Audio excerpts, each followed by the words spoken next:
I'm Jim Bequette, and I'm here with my good friend David Blanton, and we're here to talk the golden age of whitetails.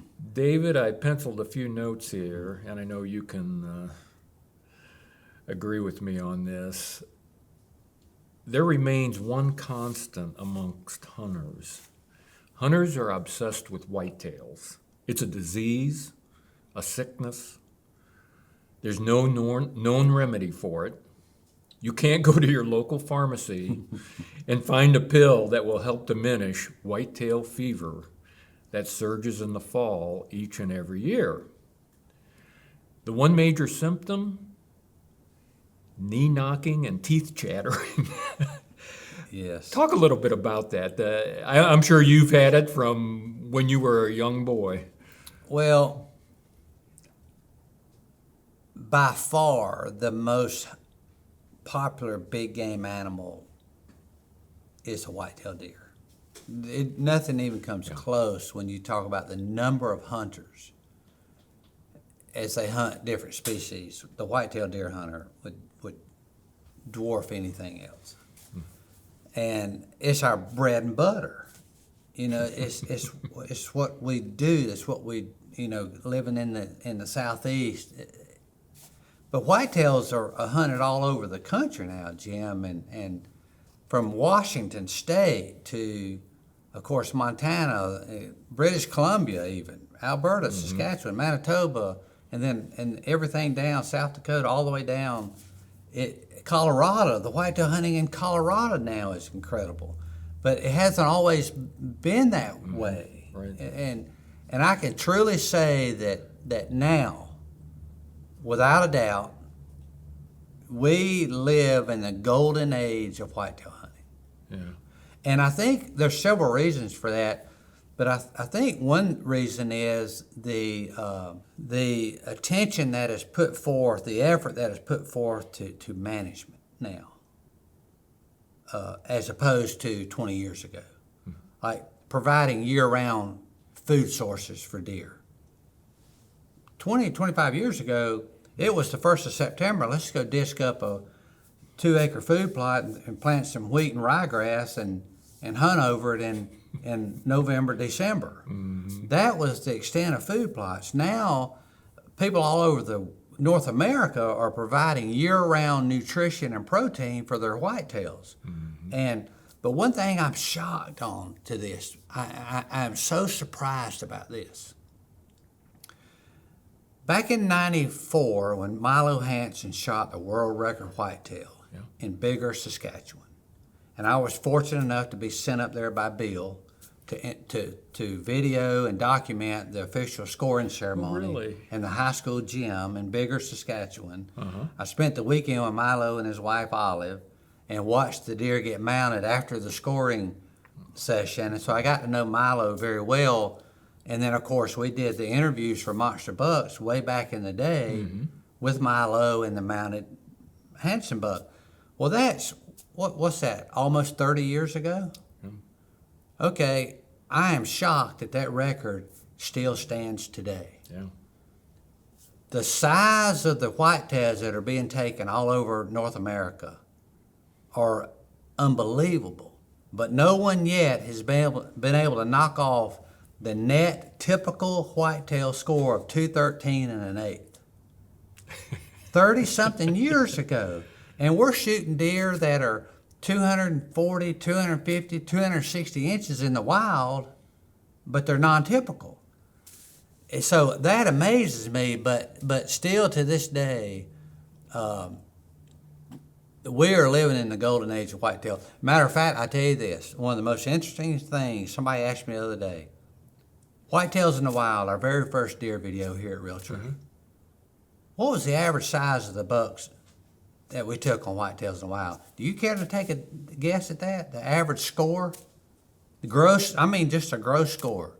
140, I would say in the high 20s to low 130s. That was the average score of the bucks taken on our very first deer video, and it went over like wildfire. Like people had never seen bucks like that taken on video because nobody was doing it, and those were good deer at the time. And now, monster bucks, fast forward 20, 25 years, depending on the year, and we have so many hunts sent in by our pro staff members and the shows that we sponsor, we may get 120 deer hunts sent in. And we're going to use 60 to 70 for our 2 volumes. So obviously, some hunts are going to end up on the edit floor, right? They're not going to make the cut. And it varies from year to year, but typically, now it takes, if you're talking about purely size, it takes 150-inch deer to make the cut. To make a monster bucks video. So to watch the deer hunting world succeed like this, but a lot of it is the management, allowing deer to get older, age class wise, and providing year-round nutrition for these deer. That is causing us to kill bigger deer than ever before. You know, you mentioning Milo Hansen, and I that name still rings a bell with me. But that's what keeps you and me and millions of other hunters going out every fall, thinking there's always that chance you may see that big guy. That's definitely a driver. But think about this, Jim. You mentioned it always drives us to go see a deer like that. But think about this. Now with the popularity of trail cams, everybody uses trail cams. Hardly anybody, and I'm not going to say nobody, but very few people hunt nowadays that go out there and are going to be totally shocked and surprised at a particular buck when he steps out. Because they have him on a trail cam picture from the summer through the early fall or from the year before. They're going to know what kind of bucks they have, the inventory of their bucks. The trail cam has been an incredible tool for hunters, but I also think it's taken away the element of surprise for hunters too. Back in the day, you didn't know what was going to step out. You didn't know what lived there. I had an opportunity to rifle hunt whitetails in northeast Colorado 3 years ago, and it was set up perfectly. I was hunting along the North Platte River. The quality of the deer in there were really, really good. But nobody ran trail cameras. We had no idea. I could not wait to go on that hunt. Yeah. I couldn't wait because I wanted to go back in time and sit on those bluffs overlooking that river bottom with no idea what may step out. Because if you think about it now, everybody goes, oh, well, that's so-and-so. He was 3.5 last year. He's 4.5 this year. We're going to let him walk till next year. It's a great tool, but it's a different world we live in for whitetail hunting. Absolutely. Different world. You know, I've been married almost 50 years, and my wife still doesn't understand why I get up at 4 o'clock in the morning, pull on all this clothing, go out, sit in the tree stand when it's, typically freezing or ice, snow, wind. Your nose is running, your eyes are watering, your ears ache, your toes are frozen. What's wrong with us? Well, I don't know what's wrong with you, but I know this. Thankfully, over the years, I have learned how to dress warmer during cold. That's one of the things I've learned. You had to learn. How do you stay warm in crazy cold weather? Well, over the years, I've figured it out. You use the hand warmers, you use the boot blankets, or Arctic Shield's got the boot covers and the hand muffs and the neck gaiter and stuff like. You learn how to dress for stuff like that. But to answer your question is, it just drives us. It's how we're wired to go out, and it goes over into turkey hunting too, or any kind of hunting. To go out and try to match wits with some sort of game and to see if you can get it done it's just awesome. And that does get back again to the equipment, the clothing. I mean, I remember when I first started deer hunting, I'd wear my work boots and, pull on my work jacket and, go out and hunt. But now, gosh, that's all changed. But, talking about the psyche of a deer hunter, I don't think I can ever recount a time where sitting in a tree stand or deer blind that I didn't think about my grandfather, my uncle, my dad doing the same thing, out hunting. And there's something about it runs deep in families that are passionate about the outdoors. Can you relate to that as well? Well, my story is a little different. It's very interesting. I didn't grow up hunting. My dad worked in the mill in upper South Carolina. We were a sports family, baseball, football, basketball. Oh, okay. And it wasn't until he got transferred to South Georgia when I was in the 8th grade and my older brother was in the 10th grade that we were introduced to the heritage of hunting. My dad was a golfer, a sports fan, but when we moved to South Georgia, hunting was a way of life, and we were exposed to that for the first time because in the upper part of South Carolina back then, there were no deer to hunt. There was nothing to hunt. But when we moved to South Georgia, we all got bitten by the hunting bug. So we all kind of learned how to hunt together. And to me, that was pretty cool. Like we all learned together. It was a new experience for all of us. You must thank the good Lord that your dad got transferred. To South Georgia, yeah.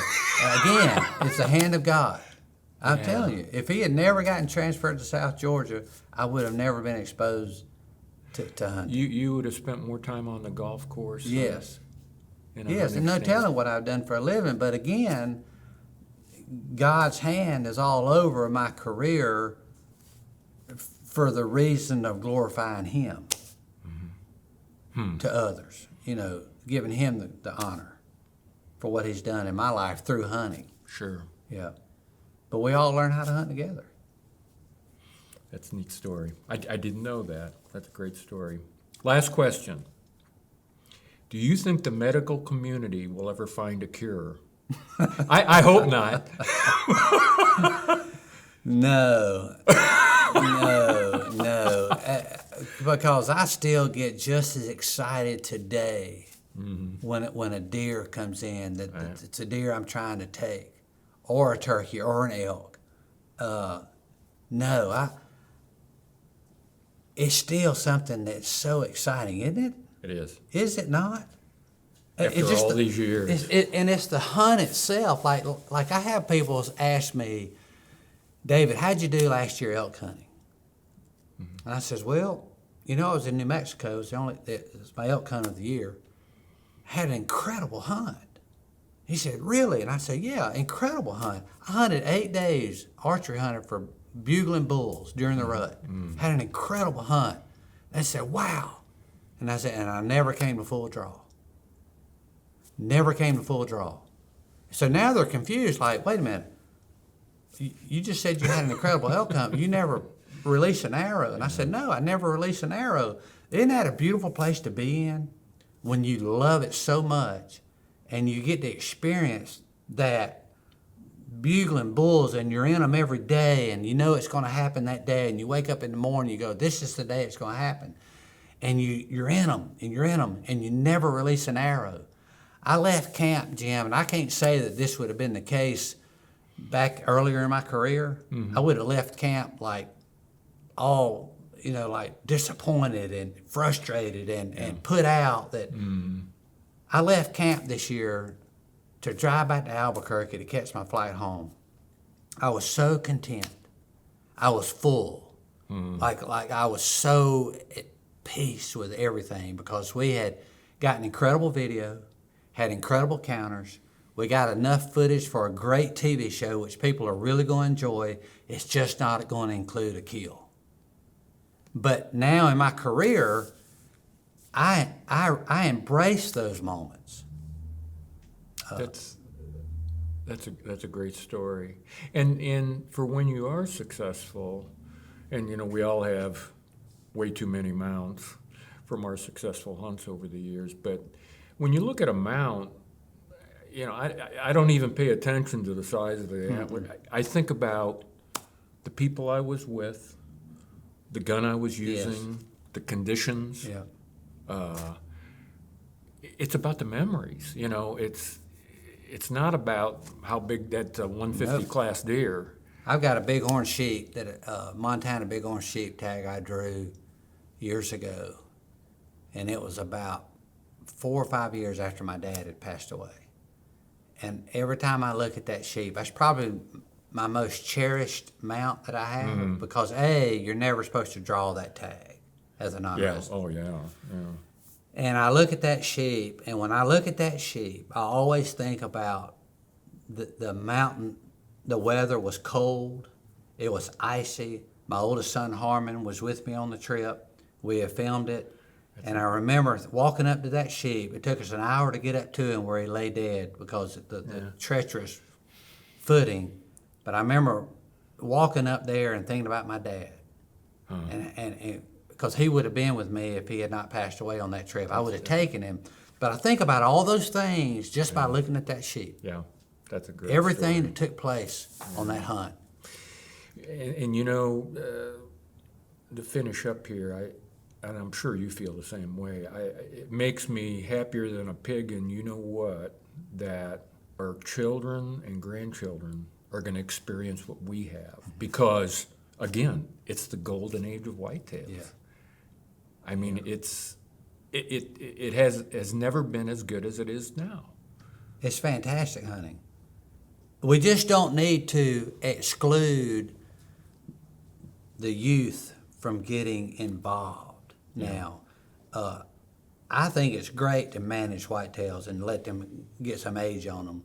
But a lot of these states and some of these counties, they want to put these restrictions on these deer before they can be shot in certain areas.